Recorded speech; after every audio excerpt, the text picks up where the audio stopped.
That's the first step, as near as I can tell, after having done a lot of soul searching on this question. You have to be able to think about your own thinking. This is the single attribute that separates us from every other life form. Yeah. Right? We can think about our thinking, and then we can reprogram, recode. Right? Take pain to change.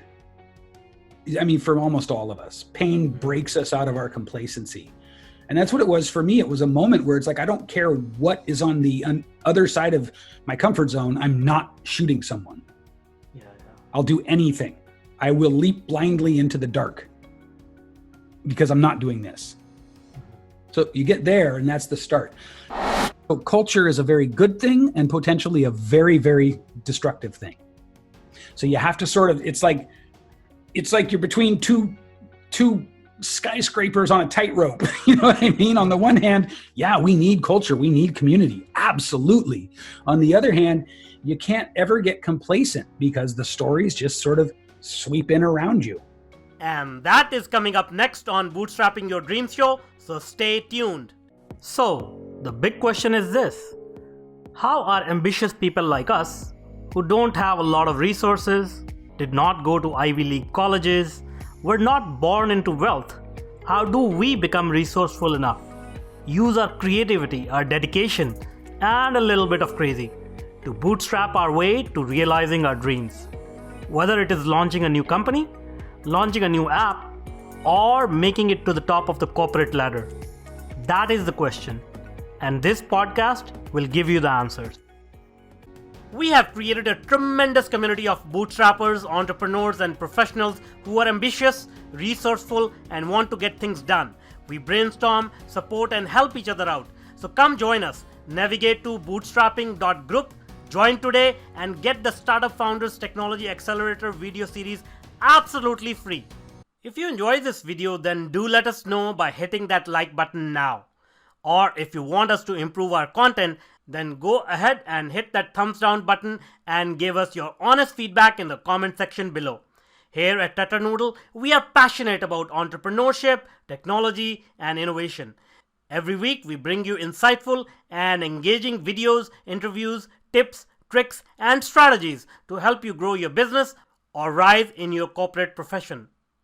If you're new here, please do consider subscribing and do not forget to hit that bell icon so that you are notified when we publish new content. Hello and welcome to this new episode of Bootstrapping Your Dreams show. I'm your host Manuj Aggarwal, and today we'll be talking with Manny Wolfe. So Manny found himself living with a hooker, buying and selling drugs, and slowly rotting.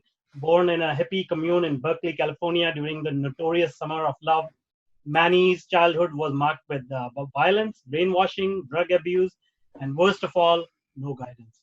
Drifting from place to place, job to job, unable to settle, living a life steadily becoming utterly out of control, he ended up hopeless, homeless, deadbeat, addicted to drink and drugs on a dizzying downward spiral, smashing down to rock bottom. Manny was able to craft his life around. This story is nothing less than a testament to what can be achieved with the power of self-belief to create a better future. Awesome. Manny, this is so inspirational. Your story is so touching, so inspirational. Welcome to our show. I'd love to know how this unfolded, what happened.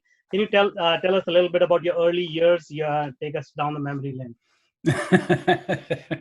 Yeah, man. Well, first of all, thank you. Thank you for having me on the show. It's a little hard to know where to start, even though everybody wants to hear the story, because I'm so different now. And so I'll start with this. I'll start with sort of just a positive message for people that we misconceive what it means to be able to change ourselves. We have a misunderstanding of that. Most people tend to think in terms of, wow, if I could change 10%, 20%, 30%, that would be amazing. Complete global, radical, cellular change is possible.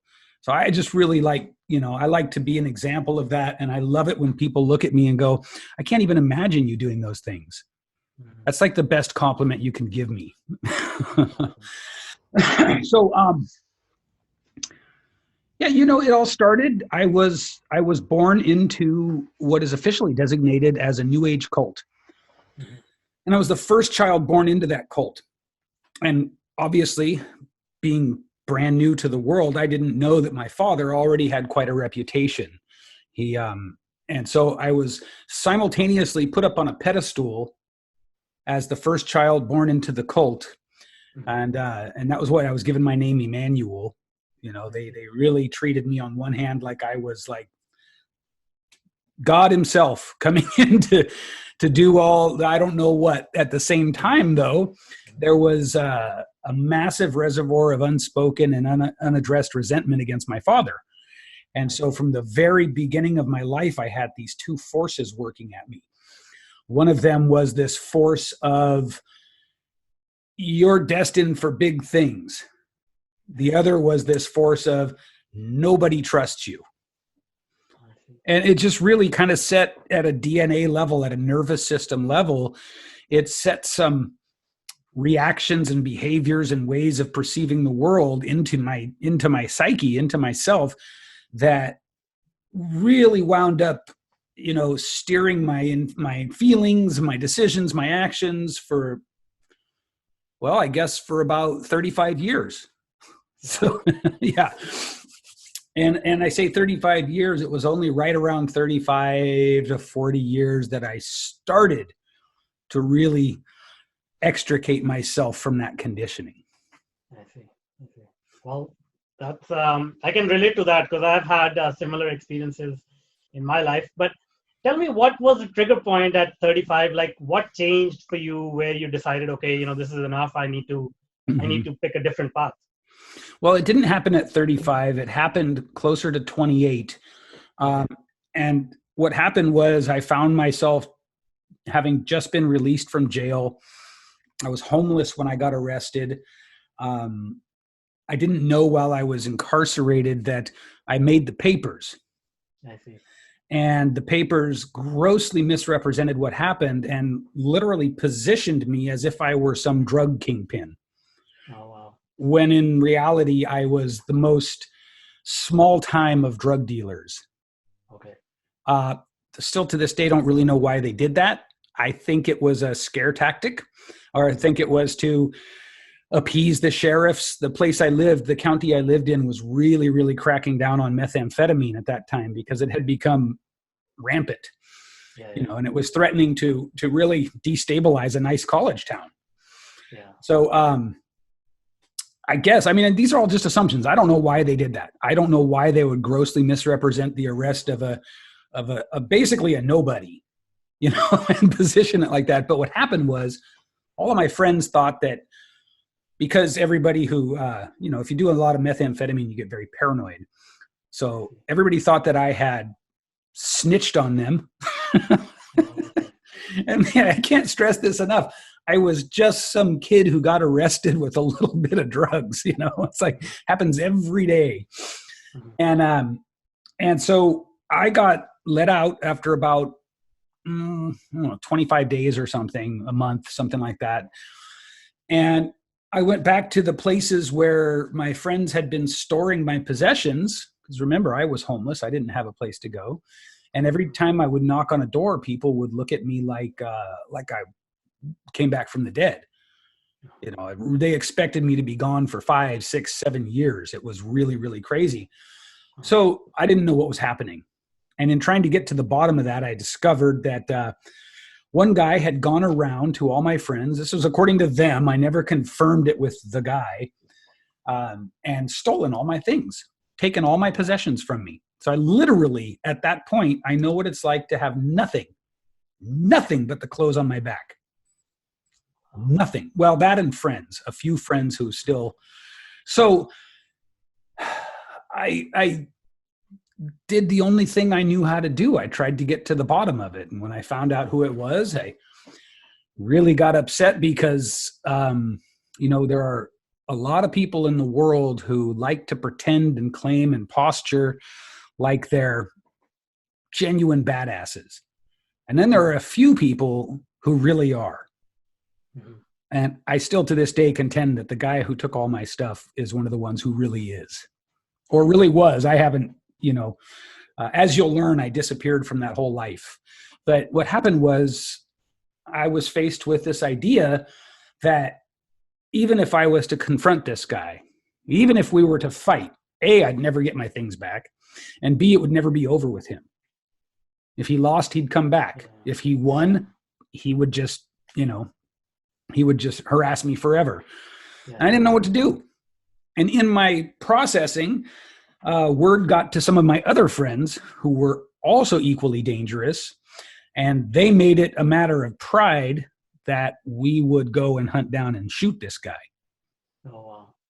So I found myself standing outside of a cheap apartment on a cold night, holding an untraceable handgun and literally making plans.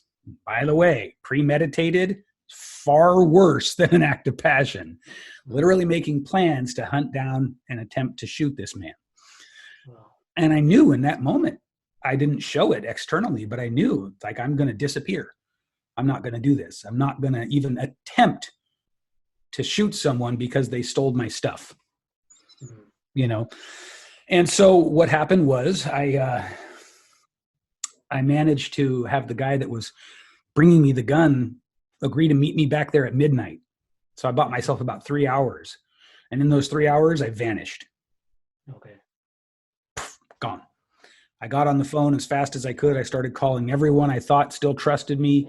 And within an hour, I was in the back of a car with two girls I had never met who were driving from Northern California. And if you don't know California, it's huge.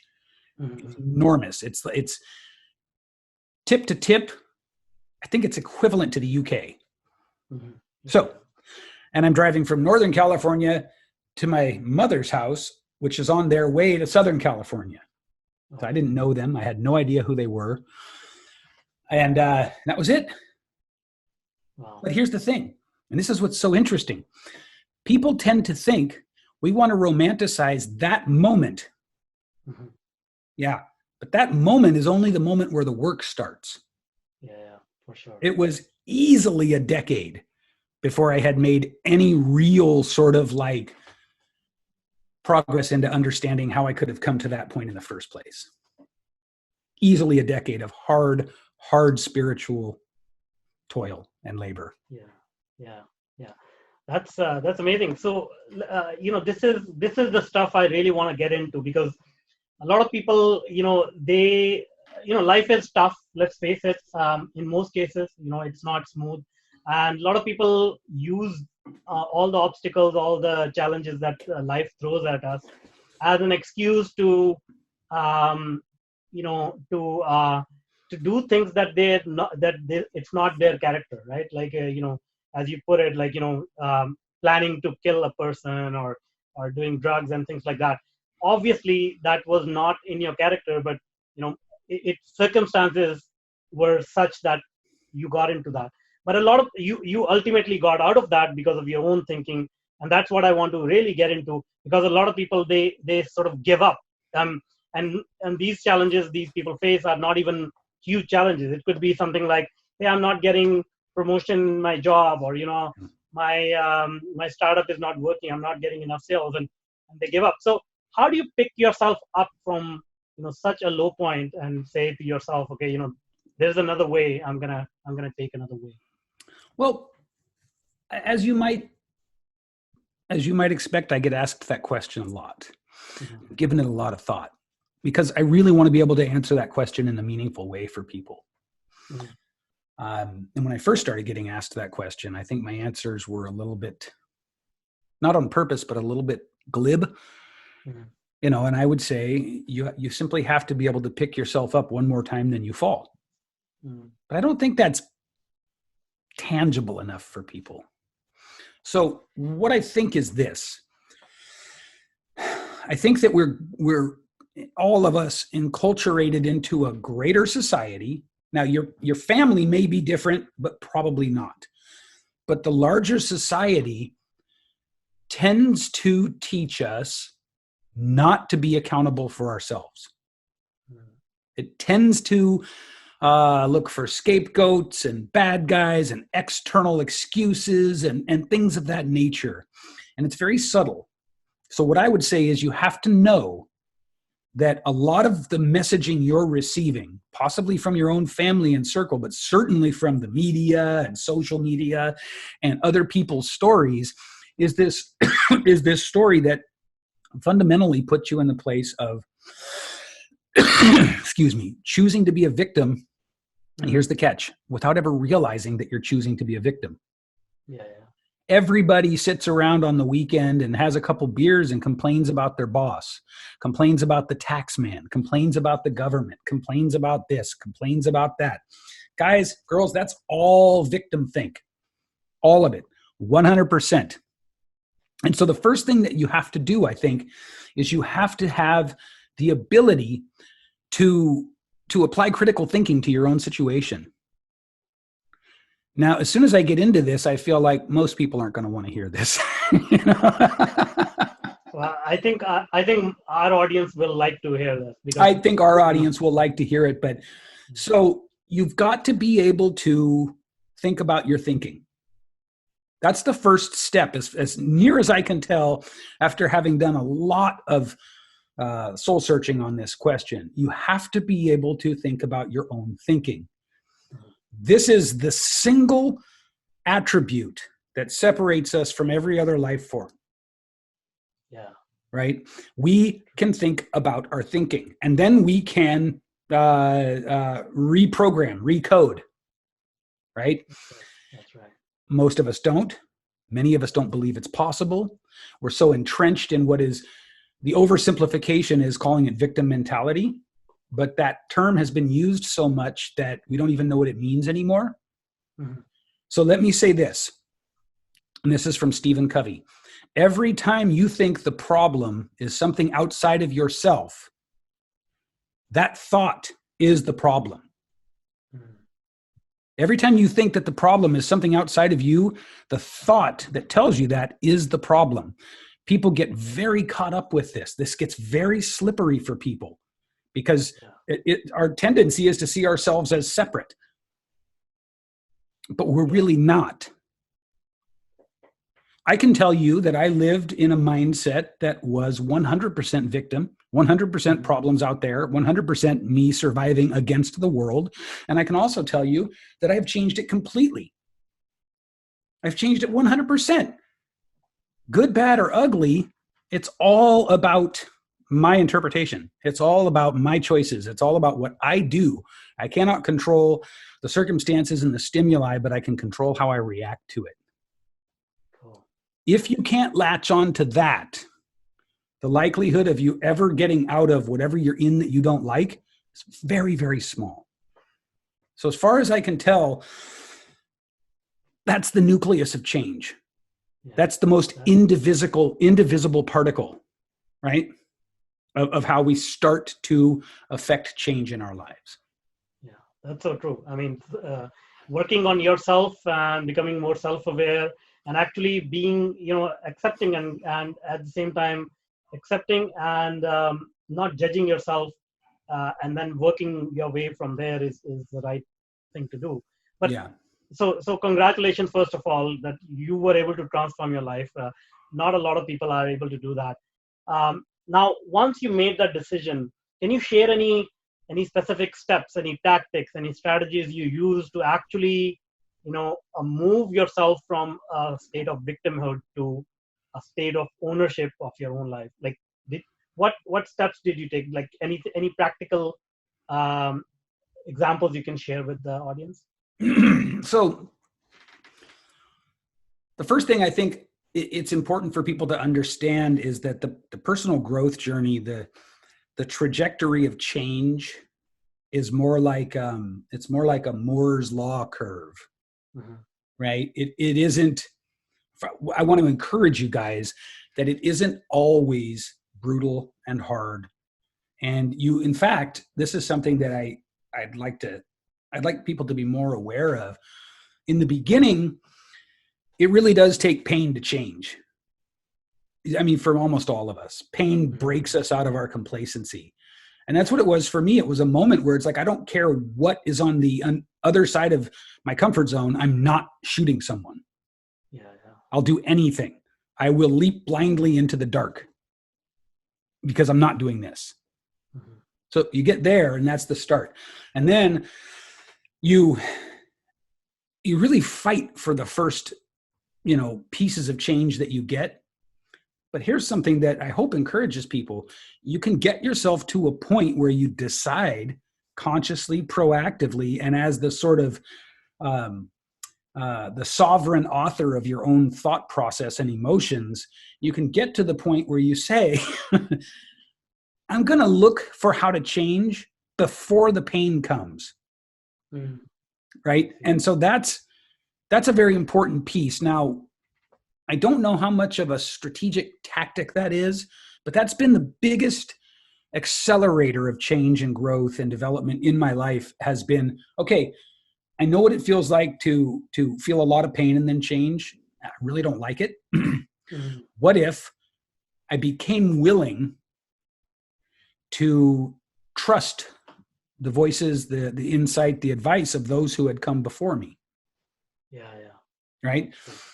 So maybe that's the tactic, is to start again, but mentally proactive, to start to recognize that we're sort of hardwired. Our default is to not change until the pain comes. Yeah. And make a choice to seek out change that you want, rather than waiting until the pain gets so bad that you're forced to do something. Yeah, that's a good way to put it. Now, let me try to be a devil's advocate and ask this question that may arise it's coming to my mind, and I'm sure a lot of people may be thinking. And I don't want to sound harsh, but do you think this was an advantage that you sort of saw the rock bottom and now you know what the worst can happen, and you can now, like, if God forbid, if something like that were to happen in your life again, you will be more confident in taking the leap of faith into the dark again, rather than some other people who have not experienced such hardship, and they get sort of they become an obstacle in their own path, because now they don't want to lose whatever they have, and they cannot take the next step, and they cannot leap into the unknown just because they are afraid. Yeah. I'm not sure that's as much playing the devil's advocate as it is just asking a thoughtful question.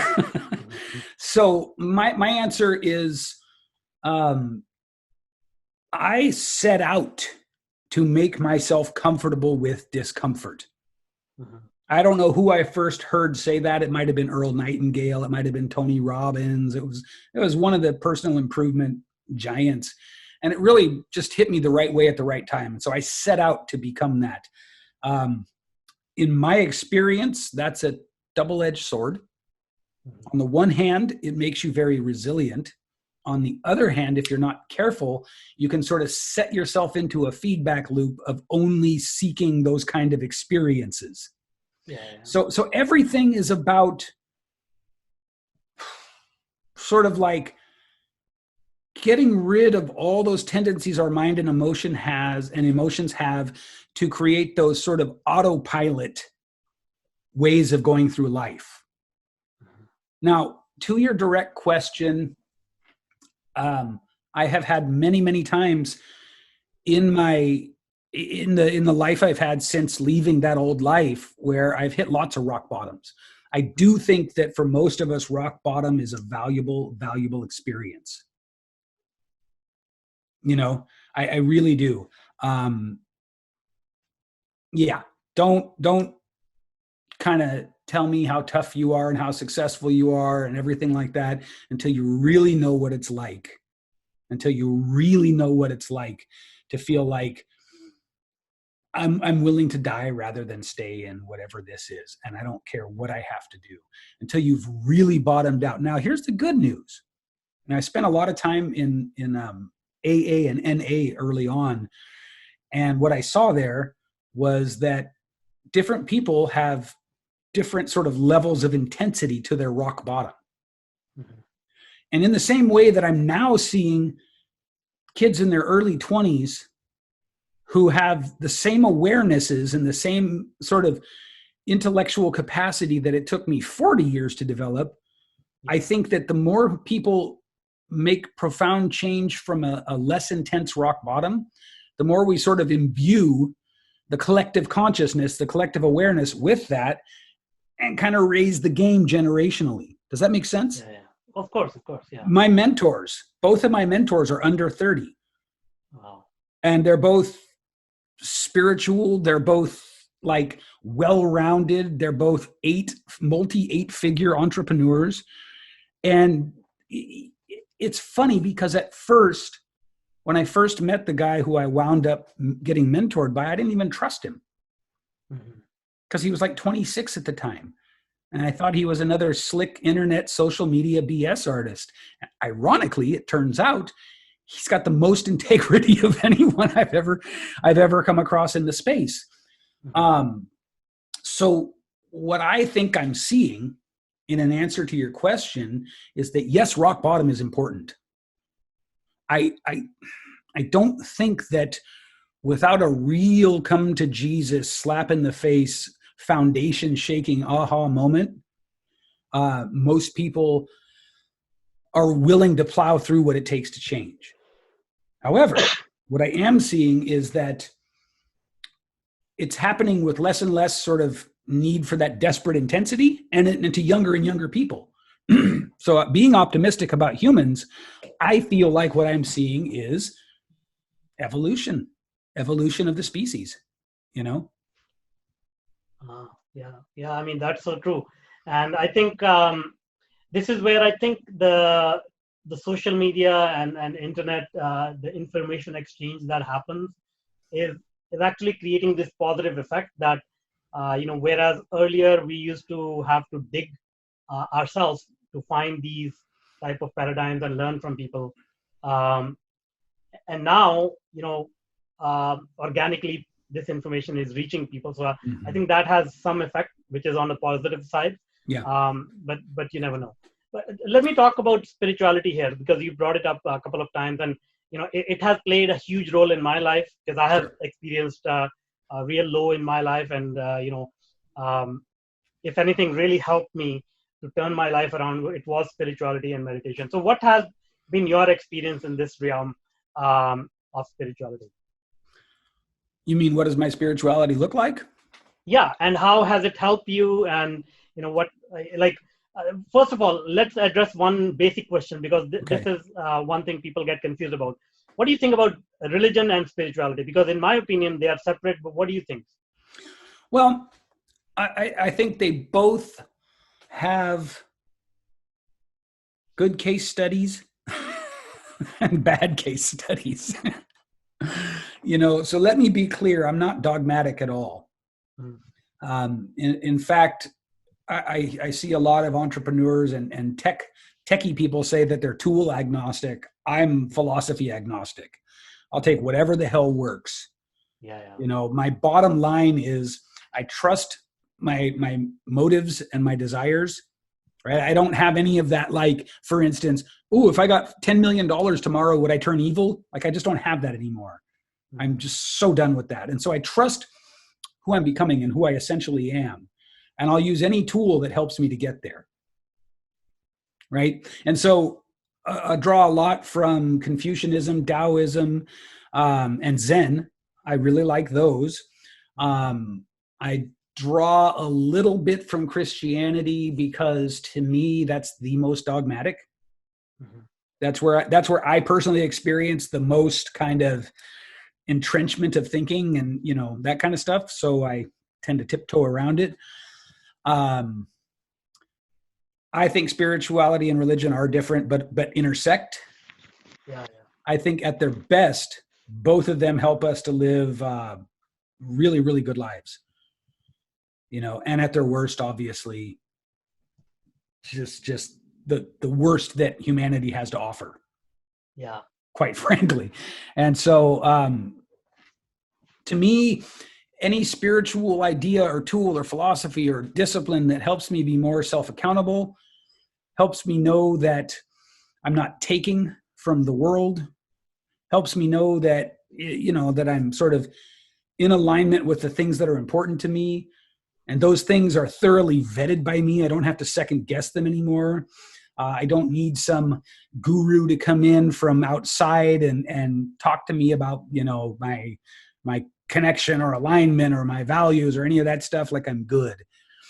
And so anything that helps propel me along that path is okay with me. Cool. That's great. And now let's move a little bit forward. How did you go from that place and sort of, figured out what your next life is going to be like? I'm talking about your current profession, which is about branding, storytelling. Right. How did you uncover that? How did you actually polish it up and bring it to the world? At the risk of sounding cliche, I owe that all to my wife. I see. So when we met, I was still working in construction. I was painting houses and running a house painting crew. And the first thing she said to me was, "You're not a house painter. What are you doing painting houses?" And I honestly, I didn't know what she meant, and I had over time developed a very kind of intuitive approach to showing off by using the stories from my past, and so I remember one day when she and I were still new in our courtship, and I'm trying to impress her with one of these just grisly stories from my past, and where other girls would be impressed and then sort of give me attention, she just looked at me and she said, "You have to write this down." I see. She just we were driving and she said, "You have to write a book. You have to do this." And I was like, "Oh, well, I always thought I would, but I thought I needed to wait till I was successful." And she said, "From where you came from, just for you to be here, to be contributing to society, trying to be a good father, all of these things, that is success." I didn't have anything left to say. I had no defense. I went home that night and started writing the book. Finished it about 8 months later. And then it sat on the shelf for a long time as I figured out, what do you do next if you're an unknown author? And I somehow scored a call with one of the head publishers or bigwigs at Penguin Publishing. He gave me a 10-minute call. And what he said was, "You got to build a platform." Okay. And I said, "What does that mean?" And he said, "Well, right now podcasts are probably the hottest way to do it." So I said, "Okay."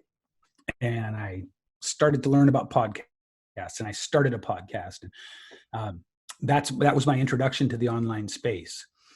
And so I'm networking and I'm making friends and doing all these things, but nobody's buying anything from me.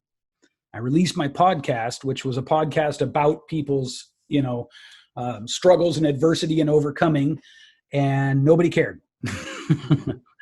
But I did start getting people reaching out to me saying, "Can you teach me how to sound like you?" I see. So it was totally random. Naturally, I said yes.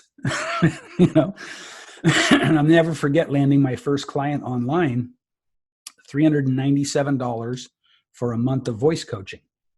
Nice. That's where it started. That's awesome. That's yeah. Great. All right. Now, I also know you are, you talk about culture a lot. So can you share with us what are your views on culture and what kind of importance it plays in our society?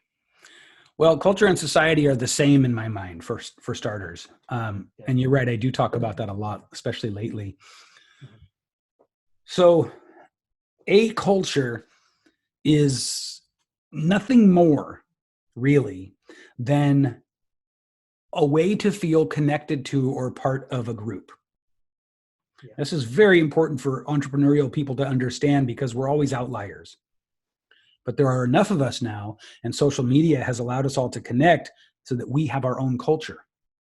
Mm-hmm. And what you usually hear me talking about with culture is railing against all the absurd narratives about money that exist in a culture of people whose stated goal is huge impact, right? Let me be clear. You're not going to make huge impact without money being a part of it. It's just not going to happen unless you want to be a martyr or you want to like, take a high powered rifle and shoot into a crowd or something unthinkable like that, you're not going to do lots of impact without lots of money. And so one of the things that I feel very sort of like I've moved all the way through it was absolutely destructive money conditioning. That was one of the main things in the cult I was born in, was this you might as well have strapped TNT to my back and lit the fuse with the money ideas they gave me. It was utterly self-destructive. And so I wrestled with it and I wrestled with it and I wrestled with it and I tried to understand it and undo it and just for decades. And here's the trap, guys. So listen up. Many of you hearing this may already be done processing your dysfunctional money stories, but because the culture suggests that we keep examining, you get caught in what I call entrepreneurial navel gazing, where instead of just saying I'm done with it and making new choices in this moment moving forward, you keep looking over your shoulder into the past. But the catch is that as soon as we look over our shoulder into the past, we bring the past into the present. Yeah. So we keep making what was real again. The reason we do that, or the thing to understand about that and how it relates to culture, is this.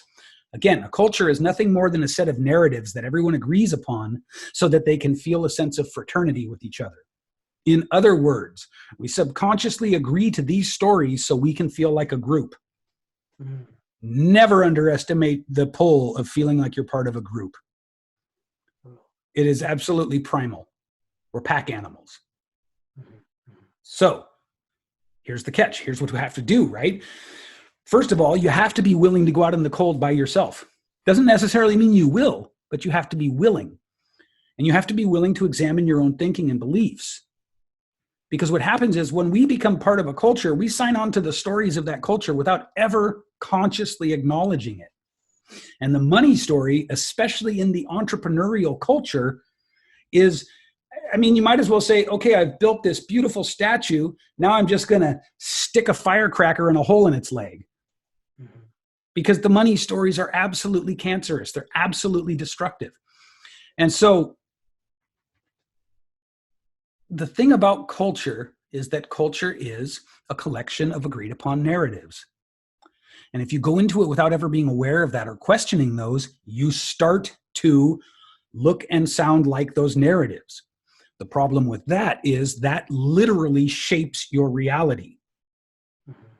What we agree upon as stories shape our world. Like that's our reality. And the more we stay in the culture, in the group, the more we reinforce at a nervous system, cellular level, that this is what we believe.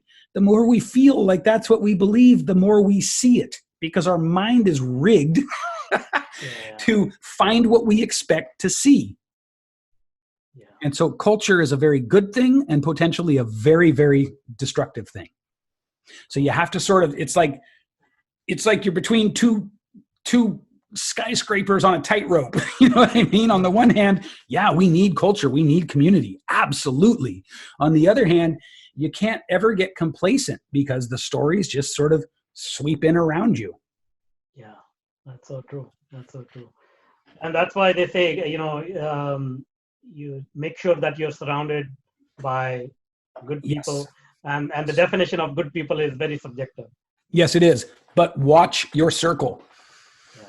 Yeah. Your circle should be, in my opinion, people who you can uplift and people who are ahead of you that challenge you and make you rise up. Yeah. Right? That's what you want. But you don't like my whole blood family. Even though they were born and raised in the same environment I was, became very conservative in their thinking. Now, this is interesting, right? They became conservative within this bubble of highly sort of non-conservative thought. Mm. Because, the cult that I was born into was not conservative thinking. It was radically new age hippie thinking. But it doesn't matter what kind of thinking it is, if you get trapped in the dogma of it, right, then you become conservative in the sense that you're not looking past the assumptions of the culture. And my family, I'll never forget my youngest brother turning to me. I got a raise when I was painting for someone else from $16 an hour to $18 an hour. It was a huge accomplishment for me at that time. And my brother turns to me and says, with disdain, he says, what do you need to make that much money for? Well, I live in California, and I will tell you, $18 an hour in California, it's barely getting by. Yeah. But that's my whole family's thought process and thinking. They don't think expand, grow, challenge, push. They think shrink everything down to what you have now. I see. Your dreams, your vision, your soul, shrink it down to what you can now do, right? That's the culture. That's the stories that they all agree to. Well, I mean, this has been really interesting conversation, very deep and inspiring conversation. So thanks a lot for coming onto the show and sharing this life story with us and sharing a lot of valuable insights on how people can uplift themselves and how they can conduct themselves to achieve whatever they're trying to achieve. So thanks a lot for that. You're very welcome. Thanks so much for having me on. Now, before I let you go, can you tell us how people can reach out to you? Of course, yeah. So you can find me at Manny Wolfe's group on Facebook. That's really the best place to come and find me. My last name is spelled with an E, Wolfe. You can just find me at Manny Wolfe's group. When you come in and you answer the questions, be sure to tell me that you heard about me from this podcast. Be sure to identify that so that I can tell Manuj how great he's doing. Awesome. That's great. Thank you so much. My pleasure. And that's all for now. Until next time. Now, if you're an entrepreneur or a career professional, then I invite you to join our growing community. Navigate to bootstrapping.group.